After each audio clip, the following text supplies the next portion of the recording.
अंदर दी फिक्र है, बाहर दी नहीं। अंतर्मुखी ज्यादा ने, बाहर नहीं। बाहर जैसा होया चला लवांगे। लेकिन मैं अर्ज करा, बहुत सारी दुनिया बाहर मुखी है, गिनती मिणती भी नहीं की जा सकती। इंज कह लो कोई थोड़े ने अंतर्मुखी। गुरमत का जमाना आया, धन गुरु नानक देव जी महाराज का जमाना आया। आपने साफ कह दिता, जब प्रभु ने ही ऐसा जीवन बनाया है, कुछ बाहर है कुछ अंदर है, दोहां की फिक्र करो, दोवें पासे की फिक्र करो।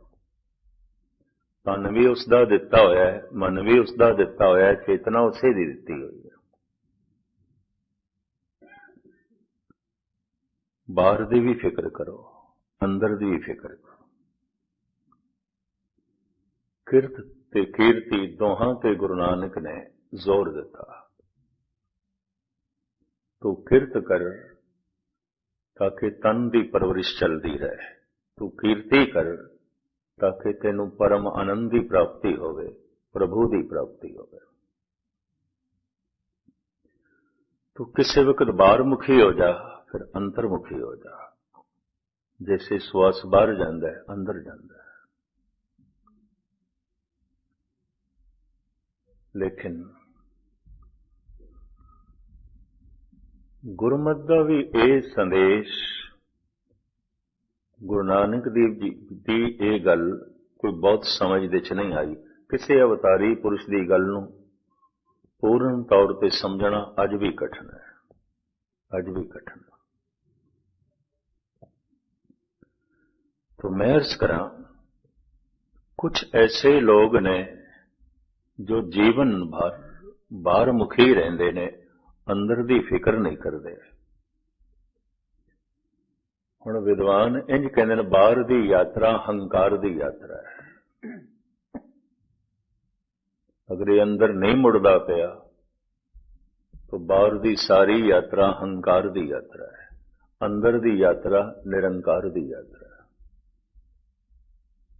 एक हंकार की यात्रा है, एक निरंकार की यात्रा है। हंकारी मनुख, प्रबल हंकारी मनुख, एक मासूम बच्चे कोलों हंकार नहीं चलता, क्योंकि वो समझदा ही नहीं, समझदा ही नहीं।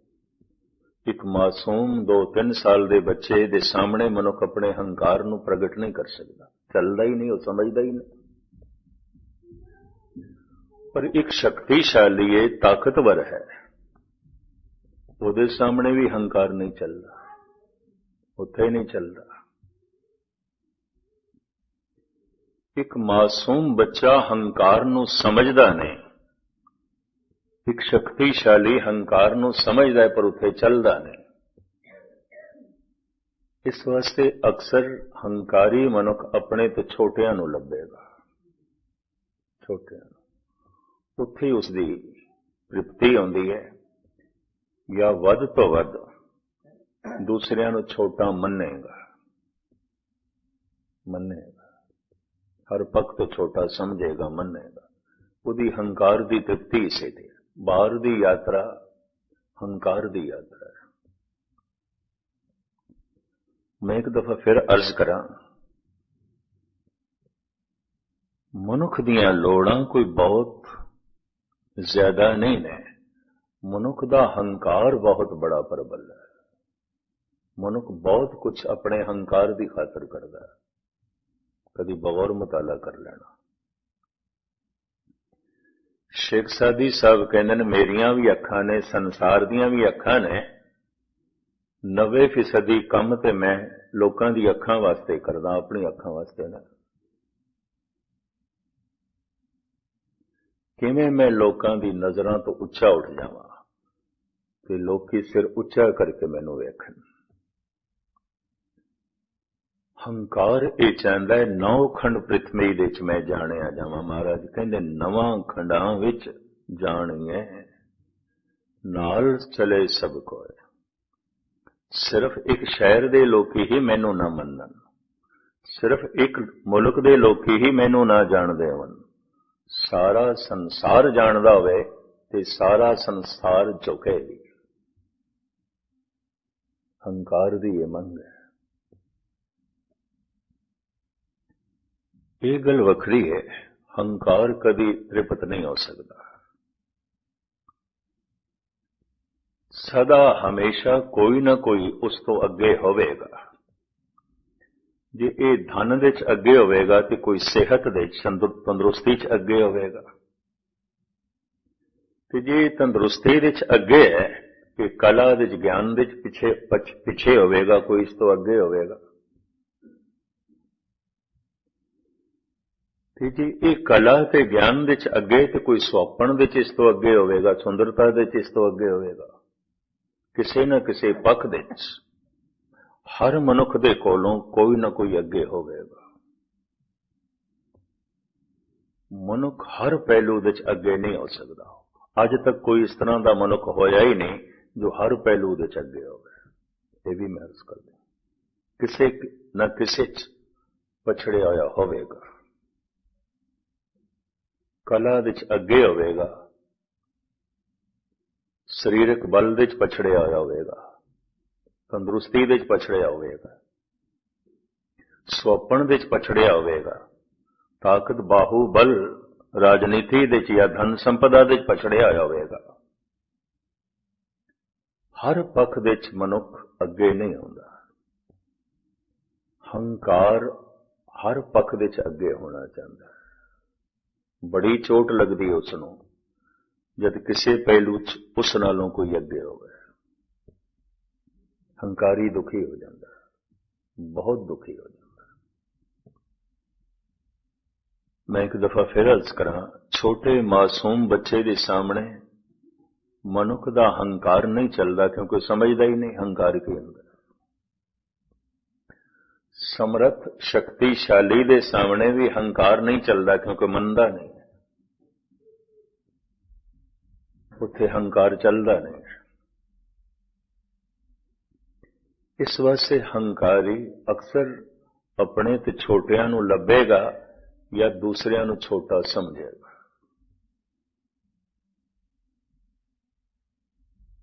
हंकार दी यात्रा है, निरंकार दी यात्रा विनिम्रता दी यात्रा है, निर्माणता दी यात्रा है। मिठत नीवी नानका गुण चंगियाइयां तक।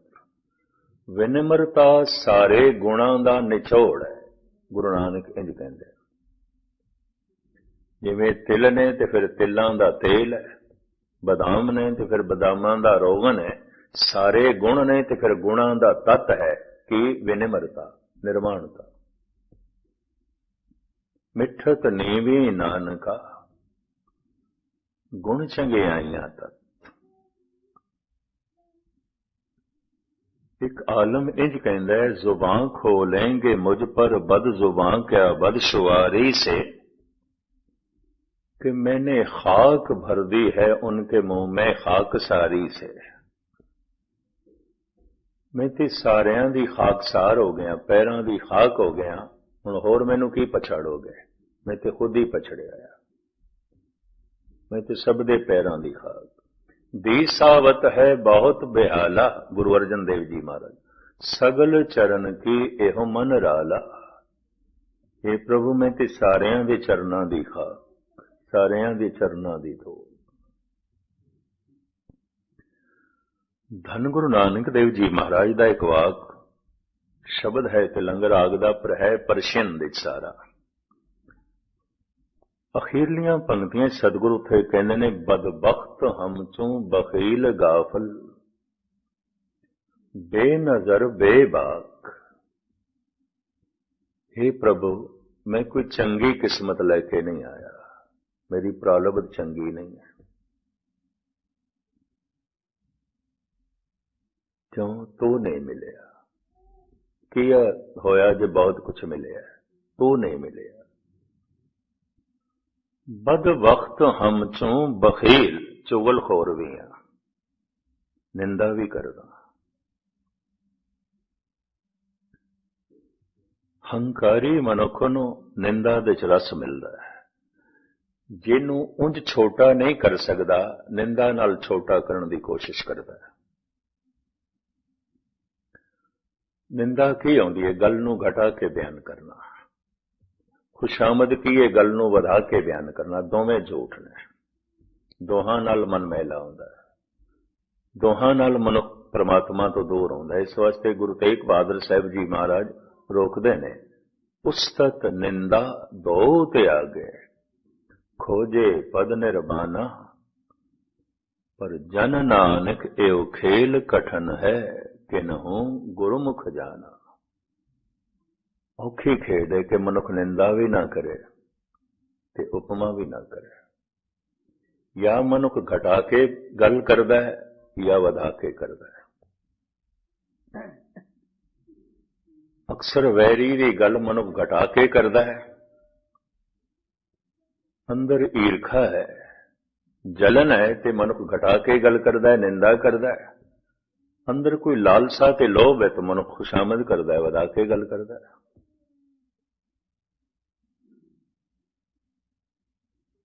ਫੁੱਲ ਨੂੰ ਕੰਡਾ ਕਹਿ ਦੇਣਾ ਇਹ ਨਿੰਦਾ ਹੈ, ਗੱਲ ਘਟਾ ਕੇ ਬਿਆਨ ਕੀਤੀ ਗਈ ਹੈ।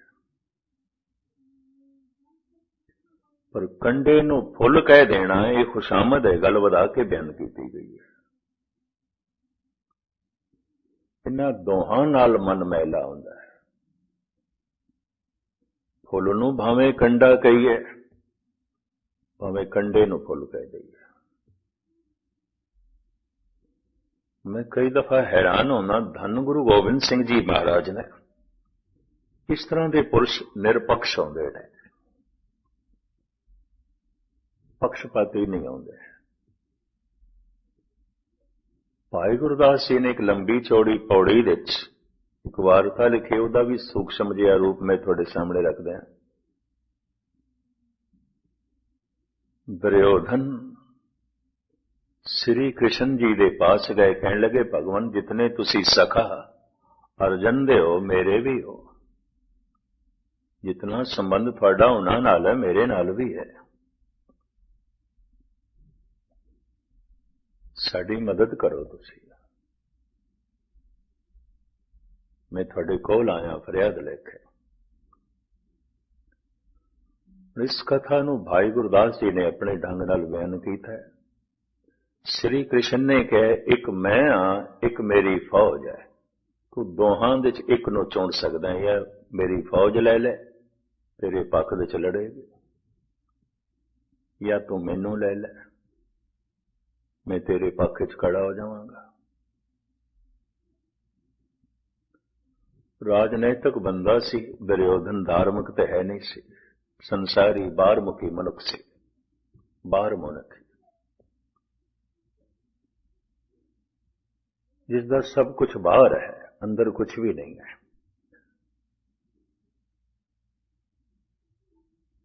अंदरों सोचता है मौका मिल गया, कल्ले कृष्ण नूं मैं की करना है, महाराज फिर फौज ही दे दो।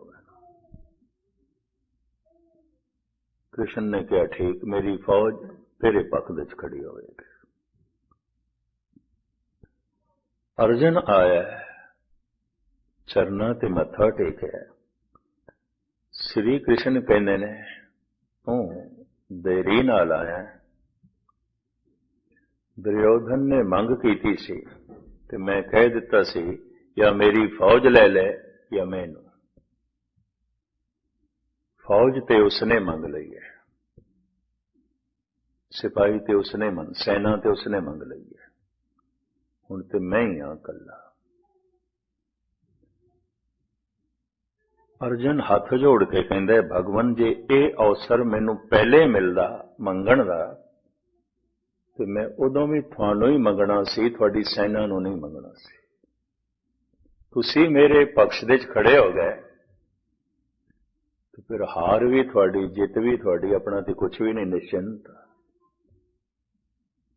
असीं ते बेफिक्र हो जावांगे। संसार के इतिहास इस तरह पहली दफा होया है कि कृष्ण जी की सेना दुर्योधन के पक्ष च खड़ी है, स्वयं कृष्ण पांडवों के पक्ष। ਅਰਜਨ ਦੇ ਪੱਖ 'ਚ ਖੜਾ। ਇਸ ਤਰ੍ਹਾਂ ਦਾ ਫੈਸਲਾ ਕੋਈ ਨਿਰਪੱਖ ਮਨੁੱਖ ਕਰ ਸਕਦਾ ਹੈ, ਜੋ ਨਿਰਪੱਖ ਹੈ, ਜਿਹਨੂੰ ਲਗ ਲਪੇਟ ਨਹੀਂ ਹੈ।